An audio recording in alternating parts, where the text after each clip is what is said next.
CDT, day 35, and I am a lazy bones today. I am just getting out of bed now, which is like quarter after 9 a.m. Ooh, ouch. I could hear people walking on the trail past me like hours prior, but I just kept on sleeping. Yesterday felt like such a long day for me, I think because I'm just getting back on trail and I've lost a step since I've left. So I was just really tired and sore, and I just felt like more sleep would help repair. So I'm gonna have to move a little bit faster today though, because of this late start. If I want to make it to Ghost Ranch in time for their dinner, I have to be there at 5 p.m. to get this meal ticket, and then dinner's at 5:30. It's like an all-you-can-eat buffet, but like they choose what's on the menu that day, something like that. So 17 and a half miles. I'm gonna be starting at like 9:30 a.m. and I want to get there by 5. So the math on that, what's that, 7.5 hours? I got to do 17 miles. So I got to make sure to move like 2.5 miles per hour, sometimes 3, minimal breaks. Most of it is downhill, and the uphill is only a couple hundred feet. So I have that to my advantage. And also the motivation to hit an all-you-can-eat buffet is also a big advantage for motivation. So that should help. All right, finally hitting the trail at 9:36 a.m. Oh my God, that's embarrassing. So late. Entering the Chama River Canyon Wilderness, and I believe in a little less than 6 miles, I'll actually be following the Chama River for a while. And there is an absolutely gorgeous view out there of these mesas, and I wish I could show you, but it's so wooded the camera will never pick it up. Just my fancy eyes can see through it. If I find an open spot, you'll be the first to see it. Just met a couple other hikers who caught up to me because of my really slow day. But there are 2 more people that are planning on joining me tonight in Ghost Ranch. And it's funny, they were like, wait, is your name Jandals? I was like, yeah. They're like, do you know Mac? I was like, yeah, he's a trail angel. He was the freaking man to my family and myself back in Grants. Took us out to dinner twice. He's a super cool guy. And they're like, yeah, he loves you. He's like, you guys got to go out with him. He's going out into the snow. You got to join him and all this stuff. I was like, man, that Mac, he's the man. Mac, if you're watching, you're the man. So they know who I am.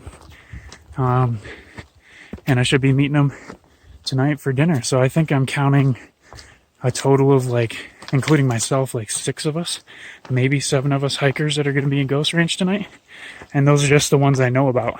So should be a pretty big community out there today. I also got kind of like a freak bloody nose last night. Around like 4 a.m. I just started gushing blood, and it was not clotting. So I was up for like a half hour dealing with that, and finally got it to stop. Slept. But now that I'm up and walking, and I got my blood pressure up again with my heart rate, it just busted again. And I was just freaking draining blood. I got blood all over my shirt, backpack, sun gloves. My hands were covered in it. It looked like a murder scene. And of course, as soon as that happened, that's when the other 2 hikers showed up. So they just come down and they just see me, some homeless looking guy covered in blood. So probably made them a little nervous, but we got everything explained away, so that's good. I love trail like this. It is so beautifully well defined, picturesque, and flat. Most importantly, flat.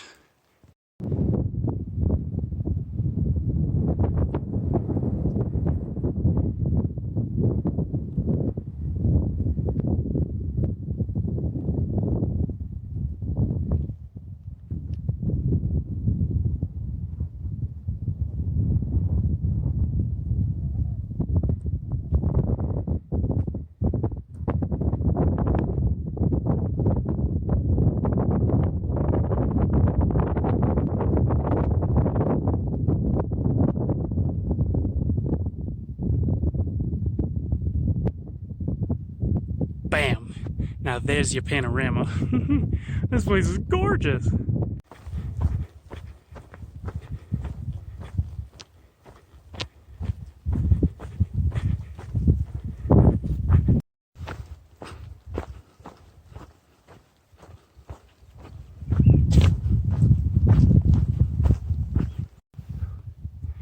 Sorry guys, one more panorama just for my own memory. It's one of the most beautiful things I've ever seen. And I know I get made fun of for saying that a lot, but I mean, come on. This planet is full of beautiful, gorgeous things. And one example is being shown right now. I'm in northern New Mexico in the Chama Wilderness, Santa Fe. Anybody can hike this. It's a really short section, a couple days. You don't have to be on the CDT. Oh, wow. Check out the Chama River. This baby is raging. I would not want to be stuck in that right now. Oh. But I'm not going that way. I am going this way because this is the Ghost Ranch alternate. So it's an official CDT alternate, just like all the other ones I've done. The Gila, the Pie Town, and I think I've done some others like the Road Walk to Grants, all that. But I'm headed this way because Ghost Ranch is that way. So I should be there in about 11 miles, which I'm hoping to do in less than 4 hours. It is about 12:30 right now, only about a mile into the Ghost Ranch alternate, so I have about 10 miles left to get there. I decided to stop for lunch. 12:30, just hanging out by the Chama River. I figured I don't know how many chances I'll have left to collect water from it based on elevation. So I don't know if this road will start going up and then it'll be hard to get down to the water. Here, it's right next to me, so I just grabbed water. So I had lunch. I had just a little chicken wrap, just literally a can of chicken inside of a tortilla because that's all I have left that I don't have to cook. So I'm hoping that gives me the energy to push me through these last 10 miles. And all I have to do is keep a pace of like 2.5 miles per hour and I'll get there by around 4:30. And that's pretty good timing. I don't really have to be there till about 5, so that helps out pretty well because I don't want to push myself too hard. Especially after seeing how it affected my body yesterday. So getting back on trail is, I'm gonna have to ease in. I thought I'd be better because I did a lot of hikes in Hawaii, but as you guys have seen, I also did a hell of a lot of relaxing and a hell of a lot of drinking and eating without too much activity. So I can definitely feel that I've lost a step. And also I have to readjust to the elevation again because about 2.5 weeks in Hawaii at an elevation of pretty much 0 to 1,000, anywhere in there, and now I'm massively swaying way up between 6,000 and like 10,600 feet. So it's a pretty big change, and I can feel like my lungs actually felt sore this morning. So I had a soreness in my lungs where, like, you try to breathe in and it's tight and a little bit painful. So I know my lungs are getting a big workout and they're tired of me, and I'm sure my heart's the same way. So just trying to take it easy, ease back in. That starts with taking a lunch break right here, taking my time. Even though other hikers are constantly passing me, I'm not going to let it bother me like I used to. Just go slow and ease into the trail. Well, as far as road walks go, I've done much worse. This is pretty. Well, I'm really glad I found the trail. This is a little tough to find, but without it, I would have to cross this river somewhere without a bridge, and I would probably just assume that that's normal, because when do you see a bridge out in the middle of nowhere, especially on an almost completely unmarked trail? So really, really pumped that I found it, and it wasn't the easiest find in the world either, so a couple barbed wire fences and stuff. But here we are, and I got myself a swing bridge, and I'm getting very close to Ghost Ranch. Oh, look, a couple panels missing. That's not unsettling. All right. Time for 3 points of contact. Gotta go. All right, I have made it to Ghost Ranch, and I just got my box. That giant behemoth over there, which includes all of my winter gear that I'm put in a box before I started the CDT, and my dad just sent to me. So that includes waterproof boots and some gigantic snowshoes. These are 3 feet long because I have them. I first bought them when I weighed 250 pounds, so I wanted these because they were rated for 280. But now that I weigh like 200, my pack and I together are like 230. So this is overkill, but that's usually a good thing. So I also got a bunch of food, way too much food. The Mountain House meals, breakfast, lunch, dinner. some dried strawberries. I got some rice sides, pasta sides, some ramen, some potatoes, and a lot of Carnation breakfast essentials. So that'll be good for the mornings. And then also some more of these Nature Valley bars to help with my hunger during the day. I got another pair of socks, a fresh pair so that I can have something nice to sleep in, and something dry to sleep in, more importantly. Also, I'm still going to be wearing the tights, don't worry about that, but in the snow they will be covered up by these pants. Now these pants hiked the entire TA with me, and they are too big on me, but I can just belt them down.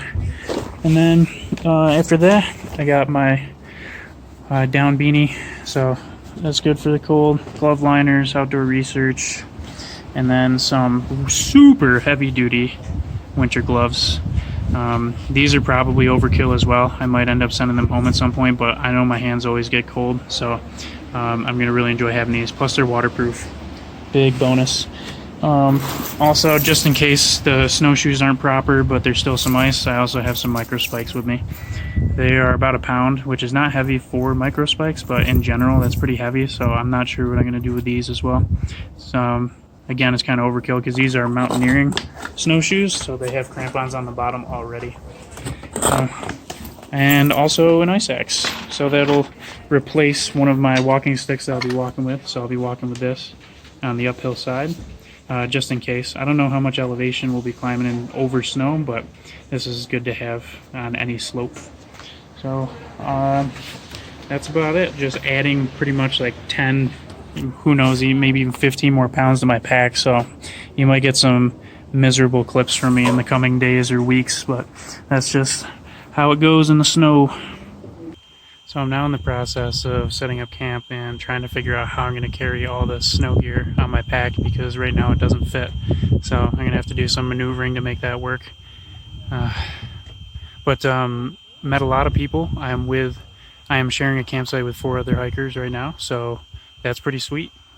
Splitting the cost and hanging out, so that's really nice. And dinner was awesome. Had one of those like all-you-can-eat dinners for $14. It was salmon, because today's Saturday and apparently they go all out on Saturdays, which is sweet. And this campsite is pretty beautiful. I'll show you. So we just get to hang out at the base of these mesas. A couple of hills. It's nice.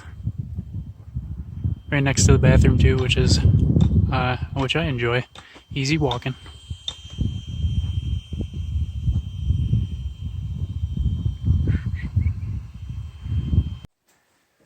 Alright, we'll get the first thing out of the way. Well, yes, I do have crazy hair.